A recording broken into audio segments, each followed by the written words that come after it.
back.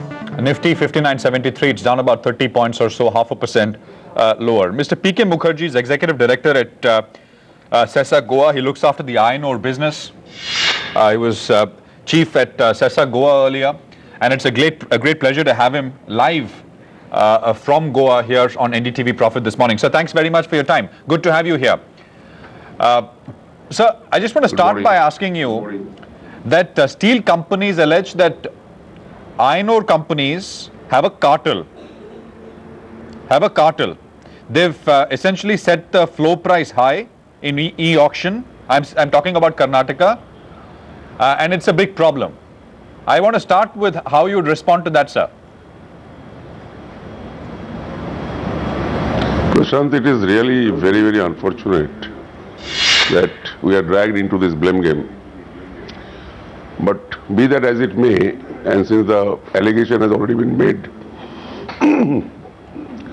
one needs to look at all the players in this Karnataka iron ore. There are about 3 or 4 major buyers who are buying 75% of the ore put up in the e-auction. Almost 70% of the ore put up by the e-auction is from the government company, that is NMDC. And balance about 30% is put up by 2 dozens of miners who are gradually coming into the production post resumption of mining. So one can imagine that how cartelization is possible and from which side it is possible. 70% of the ore is being put up by NMDC, which is a government company. Balance 30% by so many miners are putting up. And if one studies the price, both base price fixed as well as at the price in which the ultimate transaction is made, and the price difference between the miners' various grades are so wide, one can imagine how cartelization allegation is sustains. While 75% of the ore demand is from the 3 or 4 steel companies, out of which 63 or 64% is only by one company. So one can imagine if at all any cartelization is possible, at which end the cartelization is possible. So you're saying 70% of supplies from NMDC, 60-65% of purchases from one company. So you have absolutely no role to play. Is that what you're saying, sir? Absolutely no role to play. And ultimately the market is determining the price in which the bidding is taking place, and ultimately the transaction is getting made. Yeah. Okay, so one player is selling at between 2,000 and 2,500 rupees a ton, other at about 5,000 rupees a ton. So if takers are low, will you consider lowering the price for the next auction, sir? See, those are the individual business policies that will be determined by the individual companies considering various factors. I cannot give you the guidance of my company's pricing policy in public forum like this. But at the same time, another company's pricing cannot be the determinant for my company's pricing policy. Particularly in the context when the iron ore companies are putting up the iron ore which is in a restricted market. There is no export possible when the export price of the same grade is $110 of 61 grade ore, $115, correspondingly which comes to about 6,500 or 7,000 rupees at the FOB level. The materials are sold at the domestic market at 2,500 as you have said by the Navaratna company NMDC. I do not understand what is the logic behind it. And we have been put to various trade barriers, artificial trade barriers like export duty, 300%, 400% of railway freight in case of iron ore meant for export. In such a situation, neither government gets export duty, nor railway earns their higher tariff, and that subsidized ore is getting sold to the private steel players by a government company. This is a surrogate subsidy, I am very sorry to say. Why would NMDC sell at such low prices, sir? Oh, I mean, what could be the logic? That I think the question should be asked to them. I do not know. That question should be asked to NMDC. I do not know. You must remember NMDC is under Steel Ministry, not under Mines Ministry. Yeah, no, okay. Right. So you're saying, essentially, indirectly, you're saying it's being done deliberately. Is that what you're saying? No, I do not want to make such allegations. I am sure certain process they must be following. And at the end of the process, the prices are to be seen by the whole world. Yeah, but the difference is just incredible, right? NMDC is still exporting iron ore. NMDC is still NMDC is still exporting iron ore. At what price they are exporting? And at what price they are putting in the domestic market? Right. No. So at what price are they exporting? It is international price. NMDC is blessed with the best of the iron ore mines of the world.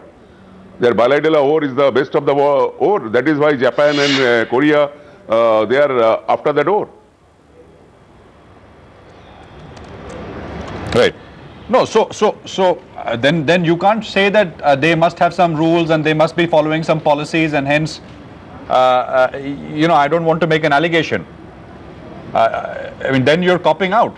Yeah, they must be having, because they must be having certain basis for which by which they are arriving at this price.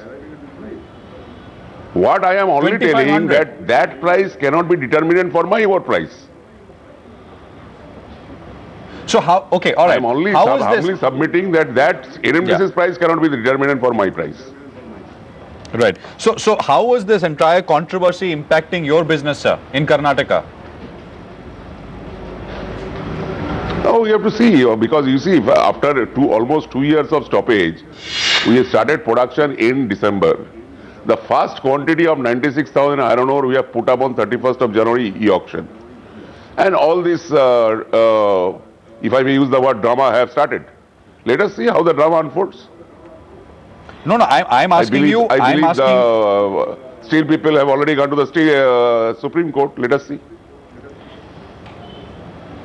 Right. No, I'm asking what is happening right now. What is the effect of all of this, which you are facing right? I mean, there's a standoff, right? What is the effect on business right now? That is what I'm asking. No, there is no standoff. This iron ore miners are putting up in the e-auction. The materials are getting transacted. Yesterday also, there are some auction has happened. So our ore was not there. The reason I'm saying is that there is a standoff is there are full page advertisements. Steel companies are threatening to go to the Supreme Court. So there is a standoff. No, you see, that is they are taking their decision. I cannot comment on that. But e-auction is taking place as directed by the Supreme Court, as per the order of the Supreme Court. Monitoring committee, Supreme Court appointed monitoring committee is monitoring the e-auctions, and e-auctions are happening exactly the prescribed way as Supreme Court has approved.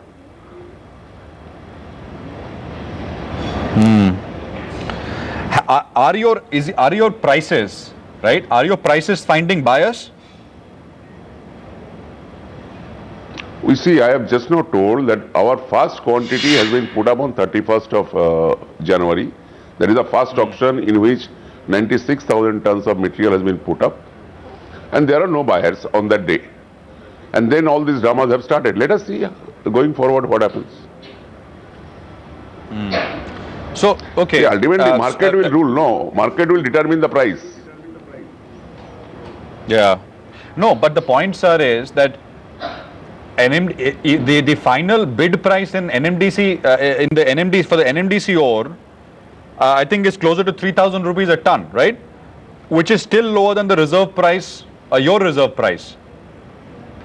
I mean, that's the actual situation. That's been the outcome. Which may be still lower than not only my reserve price, maybe many other miners' reserve price, which may be still lower than at which the other miners have already transacted the ore. If you follow the whole e-auctions history since April or since any time, you see at what base price NMDC's ores are fixed, at what ore those ores are getting sold, and how next auction again NMDC's ore price is getting fixed at a much lower level, and at the same time private miners' ores, at what price it is getting sold. It is very, very apparent. 1,500 rupees difference for the same grade of ore. Private miners are transacting the ore in the e-auction. Yeah.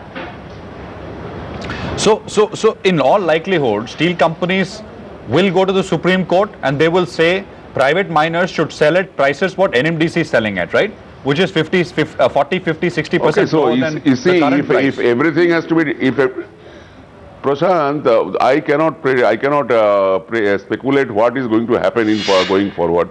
Unfortunately, everything is ultimately settled by the Supreme Court. If that going to happen, let it happen. But the point is, one need to ask also that who is the loser? Steel companies are selling their steels at the international price in the domestic market. Not a single penny is passed on to the domestic consumers. I am talking about non-integrated steel players. Integrated steel players in a further advantage because it is their own captive ore. Their price, product price is market price, international price, and our raw material price is Indian domestic price, which is 60% lower than the international price. POSCO, Nippon Steel, Kobe's of the world, at what price they buy the iron ore and at what price they sell? At the same price we are buying our steel. So these are also questions, larger questions are there. This needs to be asked for. Yeah. No. So the fundamental issue, right? If this goes before the Supreme Court, is essentially going to be are iron ore producers allowed to have pricing power like steel companies have, right? I mean, that's essentially what you're saying.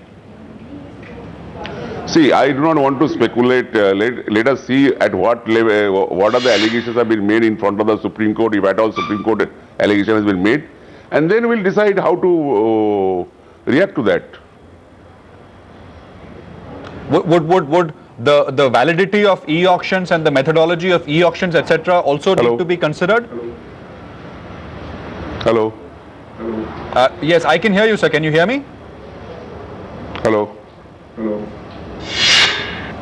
Mr. Mukherjee, can you hear me, sir? Okay, I think we've got the lost the audio line, but we should be able to get Mr. Mukherjee back in just the other minute or so. So, I mean, you know, the discussion, of course, the controversy has been steel ministry, steel companies on one side, and private miners. Sesa Sterlite, of course, is the largest private miner out of Karnataka. Mr. Mukherjee is saying that 70% of the ore, iron ore, put up for auction is from NMDC. 65% of the buyer is one single buyer. So to allege that iron ore producers are actually cartelizing is absurd. If anything, cartelization is happening on the other side, which is on the part of steel companies. I mean, that's basically the argument. But we are discussing before we lost that link there, we were discussing what happens in the Supreme Court. Mr. Mukherjee, before I go on to Goa and what's happening there, just a very quick comment, sir.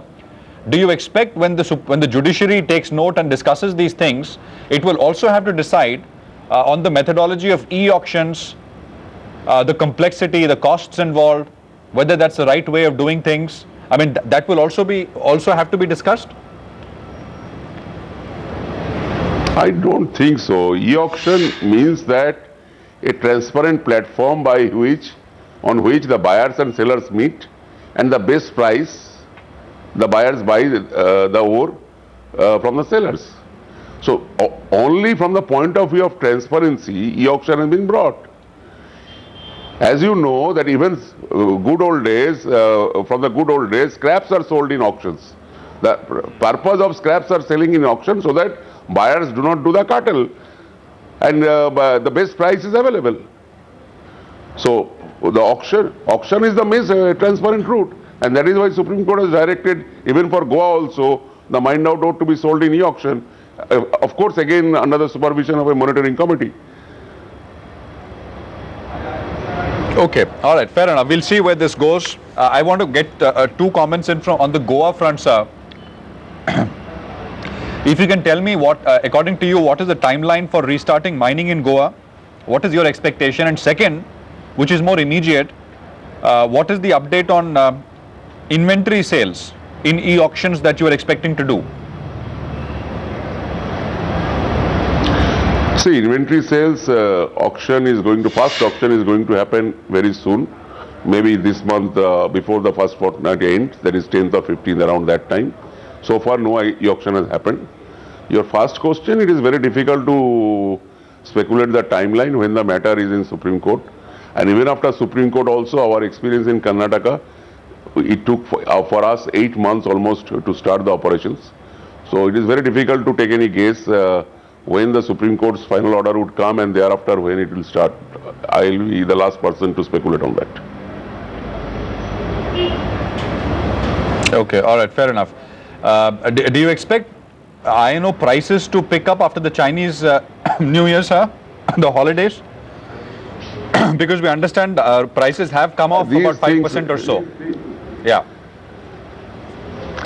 See, Chinese New Year comes every year, and before Chinese New Year there is always a price down, and after it Chinese New Year, after the restart buying, there is always some price movement. I don't think there is any significant movement because of Chinese New Year or anything. Ultimately, supply and demand scenario, basic marginal cost, producers' cost in China determines the price. That's it.